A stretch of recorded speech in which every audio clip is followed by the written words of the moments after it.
ఓం నమః శివాయ. ఓం నమో నారాయణాయ.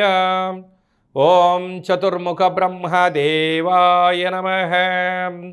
సర్వమంగళమాంగళ్యే శివే సర్వార్థిసాధికే శరణ్యే త్రయంబకే దేవి నారాయణి నమోస్తుతే. హరి ఓం. మా ఛానల్కి స్వాగతం. చూస్తున్న వీక్షకులకు, ప్రేక్షకులకు, ప్రియ కాళ భైరవ భగవద్బంధులకి స్వాగతం పలుకుతూ, మమ్మల్ని ఎంతగానో ఆదరిస్తూ ఉండబడినటువంటి ప్రియ సోదర సోదరీమణులకు, జ్యోతిష్ అభిమానులకు, సనాతన ధర్మ సంరక్షకులకి స్వాగతం పలుకుతూ, ఈ వివాహం చేయడానికి ప్రధానమైన కారణం ఏమిటయ్యనగా, ప్రస్తుత కాలమాన ప్రకారంగా గ్రహాలు కొందరికి అనుకూలించకపోతే మరొకరికి మంచి విద్య ఉండి ఉద్యోగంలో స్థిరపడకపోవడం, మంచి ఉద్యోగం ఉండి అందులో పర్మనెంట్గా లేకపోవడం, మంచి ఉద్యోగం ఉండి ధనము లేకపోవడం. అంటే ఈ మధ్యకాలంలో చాలామంది మా దగ్గర జ్యోతిష్యానికి చెప్పుకుంటూ వచ్చేటప్పుడు వారందరూ ఏమని అడుగుతున్నారంటే 6, 5, 4, 3, 2, 1 అలాంటివి ఏమైనా ఉన్నాయా అండి గురువుగారు అని అడిగారు. 6 ఏంటివి, 5 ఏంటివి, పరిస్థితి ఏమిటి అని అడిగాను. 1 అంటే అబ్బాయి ఒకటే ఉండాలట. 2 అంటే వివాహం తదనంతరం వీళ్ళిద్దరు కలిసే ఉండాలట. 3 అంటే తల్లిదండ్రులకు అత్తమామలకు దూరంగా ఉండాలట. 4 ఏమిటంటే 4 నెంబర్లు కలిగినటువంటి తారాస్థాయి లాంటి వాహనం కావాలట. 5 అంటే ఏమిటో తెలుసా? వీరి మధ్యలో పంచభూతాలు కూడా దూరకూడదట. 6 అంటే వివాహ తదనంతరము అబ్బాయి యొక్క పాస్తులే కావాలి తప్ప అన్నదమ్ముళ్ళు కానీ అక్క చెల్లెలు కానీ గతంలో తల్లిదండ్రులు చేసిన అప్పు కానీ వీరికి ఉండకూడదట. 7 ఏంటమ్మా అంటే అబ్బాయి అపార కుబేరుడు కావాలి అని అడుగుతున్నారు. నేను ఒక్కసారి వాళ్ళ మాట విన్న తర్వాత ఆశ్చర్యచకితుడయ్యాను. అమ్మా, మీరు చెప్పిన దాని ప్రకారంగా చూస్తే ఆ వ్యక్తి అనాథ కావాలి, తల్లిదండ్రులతో రేపొద్దున రిలేషన్ ఉండకూడదు, అన్నదమ్ములతో ఉండకూడదు, అక్కా చెల్లెలతో ఉండకూడదు, ఏమిటి అని అడిగితే, లేదండి మా అమ్మాయిని రేపొద్దున వాళ్ళ ఇంటికి ఇచ్చిన తర్వాత ఈ బాధలు మేము పడలేమండి, మేము ఇన్ని రోజులు అల్లారు ముద్దుగా పెంచుకున్నామండి అన్నారు. సరేనమ్మా, అంత బాగానే ఉంది. వారి ఇరువురి మధ్యలో ఏదైనా స్వల్పమైన భేదాభిప్రాయాలు వచ్చినప్పుడు ఎవరు నచ్చజెప్పాలి అమ్మా? ఇటు తల్లిదండ్రులు కానీ అటు తల్లిదండ్రులు కానీ కలగజేసుకోవచ్చు కదా, చేసుకోవడానికి ఎవరో ఒకరు పెద్దవారు కావాలి అంటే మేమున్నాం కదండి.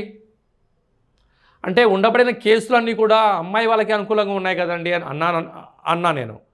అదే కదండి, ఆ అబ్బాయిని వీలైతే ఇల్లరికం, లేకపోతే కొంతకాలం తర్వాత అబ్బాయి సంపాదించినంత సంపాదన మాకే చెందాలి అన్న పోకడలో నడుస్తుంది. వారు చెప్పిన మాట ఒక్కసారి నేను వినగానే చాలా ఆశ్చర్యచకితుడయ్యాను. అంటే ఎక్కడికి వెళ్తుంది అనేది. ఇంతకుముందు కాల సమయంలో వివాహం చేయాలంటే ఇటు 7 తరాలు అటు 7 తరాలు చూసేటువంటి వారు ఇప్పుడు కనీసము 7 అంకెల సంఖ్య కలిగిన ధనం, అంటే ధనమూలం ఇదం జగత్ అని చెప్పారే తప్ప ఆ ధనం ఉంటేనే నీకు వివాహం అవుతుంది, నీ దగ్గర కోట్లు ఉంటేనే మా అమ్మాయిని మీకు ఇచ్చి వివాహం చేస్తాను అనే పరిస్థితి వచ్చింది. ఇలాంటి పరిస్థితి ఎందుకు ఉంటుంది అంటే కారణం వారి యొక్క నివసిస్తున్నటువంటి గృహము, వారి యొక్క ఆర్థిక స్తోమతే ప్రధానమైన కారణం. ఎందుకనగా గతంలో కొంతకాలం తర్వాత ఉమ్మడి కుటుంబాలు ఉండేటువంటివి. ఉమ్మడి కుటుంబాలు కాస్త ఒకటి కుటుంబాలుగా మారిపోయాయి. ప్రస్తుత కాలమాన ప్రకారంగా నీ వాళ్ళు వద్దు నా వాళ్ళే కావాలనే పరిస్థితి ఇప్పుడు నడుస్తుంది. మరి కొంతకాలం తర్వాత ఎవరికి వారే యమునా తీరైన పరిస్థితి రావచ్చేమో. అంటే వీటన్నిటికీ గృహమే కారణం అని చెప్పి కొందరు చెప్తున్నారు. అంటే గృహంలో ఉండబడినటువంటి వాస్తు దోషం ప్రభావం వలన, అంటే ఇప్పుడు చాలా ప్రాంతాల్లో ఇంట్లో కిచెన్ పెట్టట్లేదు. ఏమిటయ్యా అంటే అంత హోటల్ ఫుడ్డే. మా అమ్మాయి వంట చేయదండి, అబ్బాయికి వంట వచ్చా అనే పరిస్థితి వచ్చిన పరిస్థితి ఉంటుంది. కనుక చాలామంది అబ్బాయిలకు పెళ్ళిగాని ప్రసాదులు చాలామంది ఉన్నారు. అలా అవ్వట్లేదని చెప్పి చాలామంది తల్లిదండ్రులు బాధపడుతున్నారు. అంటే చదవలేదా అంటే డాక్టర్లు చదివారు, ఇంజనీర్లు చదివారు, గవర్నమెంట్ ఉద్యోగస్తులు అయ్యారు. గవర్నమెంట్ ఉద్యోగస్తుడు అయ్యారు అనుకోండి, సాఫ్ట్వేర్ ఉద్యోగస్తుడు కావాలంటారు. సాఫ్ట్వేర్ వాళ్ళండి అందులో పర్మనెంట్ లేదు కదండి అంటున్నారు. మంచి ఉద్యోగం అంటే వెనక ఆస్తిపాస్తులు లేవు కదండి అంటున్నారు. అంటే కోరికలు మితిమీరిపోయాయి. సరే, వివాహ తదనంతరం వాళ్ళు కలిసి ఉంటారా అంటే తెలియట్లేదు. అంటే గృహంలో ఎవరి యొక్క గృహంలో అయితే ఏ దోషం అధికంగా ఉంటే వివాహం కాదో మనం ఈ వీడియోలో చెప్పుకుందాం. సింహరాశి వారికి ఒకవైపు అష్టమ శని సంచార స్థితి దోషం జరుగుతుంది కనుక ఇంట్లో వివాహం కానీ అబ్బాయి కానీ అమ్మాయి కానీ ఉన్నట్లయితే ఎంత ప్రయత్నం చేసినా వివాహం అవ్వడం లేదా, అంటే గృహంలో దోషమా, జాతకంలో దోషమా, పరిస్థితిలో దోషమా అని చెప్పి మీరు సతమతం అవుతూ ఉంటారు. ఇలాంటి విషయాలన్నీ కూడా ఈ వీడియోలో సవివరంగా సంపూర్ణంగా తెలుసుకుందాం. సింహరాశిలో ఏ నక్షత్రాలు వస్తాయనగా మఖా నక్షత్రంలోని 4 పాదాలు, పుబ్బా నక్షత్రంలోని 4 పాదాలు, ఉత్తరా నక్షత్రంలో 1 పాదం కలిపితే సింహరాశి. రాశాధిపతి రవి భగవానుడు. అంటే ఆదిత్యాది నవగ్రహాల్లో రవి భగవానుడు తూర్పును చూస్తూ ఉంటాడు. కనుక సూర్యుడికి మనం మంత్రం ఏం చెప్పుకుంటామయ్యా అంటే ఓం సూర్య అరిష్టేతు సంప్రాప్తే సూర్య పూజాంచకారయేత్ సూర్య ధ్యానం ప్రవక్ష్యామి ఆత్మదోషపీడోప ఉపశాంతయే అని యొక్క మంత్రాన్ని ప్రతి ఆదివారం రోజు ఈ మంత్రాన్ని తప్పక వివాహం కాని వారు ఉచ్చరింపచేయాలి. అలాగనే ఎవరి యొక్క జాతకంలో అయితే వివాహం కావాలంటే శుక్రుడి యొక్క బలం ఉండాలి. అలాగనే రవి అంటే మీ యొక్క జాతకంలో ఎక్కడైనా రవిచేత శుక్రుడు కలిస్తే శుక్రుడు హస్తగతం అవుతూ ఉంటాడు.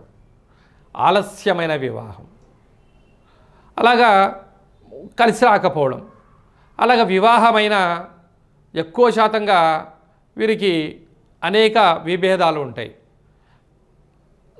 అలాగనే సింహరాశి జాతకులు ఎక్కువ శాతంగా 2 వివాహాలు, విడాకులు తీసుకోవడం, దాంపత్య జీవితంలో అనేక రకాల ఇబ్బందులు. చూడ్డానికేమో అద్భుతమైన జీవితం, అంటే ప్రభుత్వ ఉద్యోగము, ధన సంపాదన, కార్లు, బంగ్లాలు, విల్లాలు, ఫామ్ హౌసులు, రాజ్య పట్టాభిషేకాలు కలిగి ఉంటాయి. ఉదాహరణకు కాంగ్రెస్ పార్టీ దేశ నాయకుడైనటువంటి రాహుల్ గాంధీ లాగా ఆయనకి అన్నీ ఉన్నాయి, కానీ జాతకంలో వివాహం లేదు. అలాగనే పెళ్లిగాని ప్రసాదులు ఎంతోమంది ఉన్నారు. అంటే వారికి ఏమైనా తక్కువ అంటే అన్నీ ఎక్కువే. అంటే జాతకంలో వారి యొక్క జాతకంలో రవిచేత శుక్రుడు హస్తగతమైనప్పుడు ఇలాంటి ఆలస్యమైన అమ్మాయి కానీ అబ్బాయి కానీ వివాహమైన దంపతులు ఎక్కువ శాతంగా అనేక రకాల ఇబ్బంది పడుతూ ఉంటారు కూడా. కోట్ల సంపద ఉండినా మనసులు పంచుకునేవారు ఉండరు. ఇలాంటి కాల సమయంలో అంటే గృహము అద్భుతంగా యోగించినప్పుడు అంటే గృహం అనుకూలించలేనప్పుడు ఏం చేయగలగాలి అన్నట్లయితే ఈ గృహంలో పూజా మందిరంలో కానీ లేకుంటే విజిటర్స్ వచ్చేటువంటి కూర్చునే ప్రాంతంలో కానీ ఒక కాళభైరవ స్వామి వారి యొక్క లవణ ఉప్పు దీపాన్ని ఒకటి ఏర్పాటు చేసినట్లయితే శని దోషం తొలగుతుంది. ప్రతి శనివారం పూట తప్పక నీలం రంగు వస్త్రాలు వేసుకొని చాపపైన పడుకొని ఒక చిన్న ప్రయత్నం చేయడం.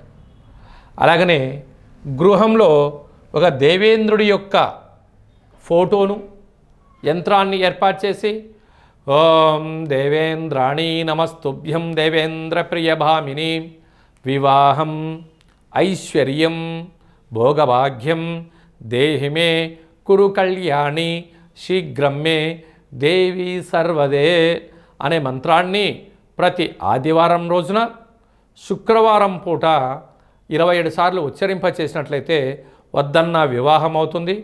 వివాహమైన దంపతులు ఆచంద్రార్కము అంటే ఆ జన్మాంతము వాళ్ళు అన్యోన్యతగా కలిసి ఉంటారు అని చెప్పడంలో ఏమాత్రము సందేహమే లేదు. ఈ విధమైనటువంటి దోషాలు మీ ఇంట్లో ఏమైనా ఉన్నట్టయితే మీ వ్యక్తిగత జాతకము మీ గృహం గురించి తెలుసుకోవాలనుకుంటున్నట్టయితే ఈ కింది నెంబర్ సంప్రదించినట్లయితే అపాయింట్మెంట్ తీసుకొని సంప్రదించగలరు. అందరికీ ఈ వీడియో చూసిన వారందరికీ నిండు నూరేళ్ళ ఆయురారోగ్యాలని మీ యొక్క కోరికలు నెరవేరాలని మనసారా కోరుకుంటూ ఆశీర్వచనం. శతమానం భవతు శతాయు పురుష సతేంద్రియ ఆయుష్యేవేంద్రియే ప్రతిష్టతి. ధనం ధాన్యం బహుపుత్రలాభం శత సంవత్సరం దీర్ఘమాయు. సర్వే జనా సుఖినో భవంతు. లోకా సమస్తా సుఖినో భవంతు. వివాహ మంగళ గౌరీ దేవత అనుగ్రహ ప్రసాద సిద్ధిరస్తు తదాస్తు. ఈ వీడియో మీకు నచ్చినట్టయితే లైక్ చేయండి, షేర్ చేయండి, మా ఛానల్ని సబ్స్క్రైబ్ చేయండి. ఆధ్యాత్మికమైన వివాహానికి సంబంధించిన వీడియోను భగవద్బంధులకు, మిత్రులకు, స్నేహితులకు చేరవేసి హిందూ ధర్మాన్ని కాపాడండి.